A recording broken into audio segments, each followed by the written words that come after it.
बडग्राम की तहसील अलाई में डोली में फंसे 2 बच्चों को हेलीकॉप्टर के जरिए रेस्क्यू कर लिया गया। अब भी 6 अफराद डोली में मौजूद। अंधेरे और मौसम के बाद फिजाई ऑपरेशन खत्म। फ्लड लाइट्स की रोशनी में ग्राउंड ऑपरेशन जारी। छोटी डोली को मुतासरा डोली के करीब लाने की कोशिश।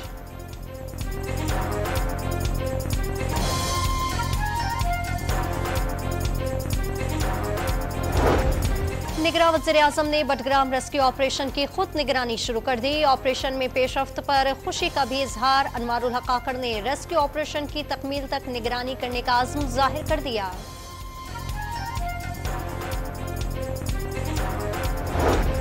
और पीसीबी मैनेजमेंट कमेटी के चेयरमैन ज़का अशरफ की पोजीशन खतरे में पड़ गए। वज़ारत बैनुल सूबाई राब्ता कमेटी ने ज़का अशरफ का नाम सियासी तकरीरों में दे दिया।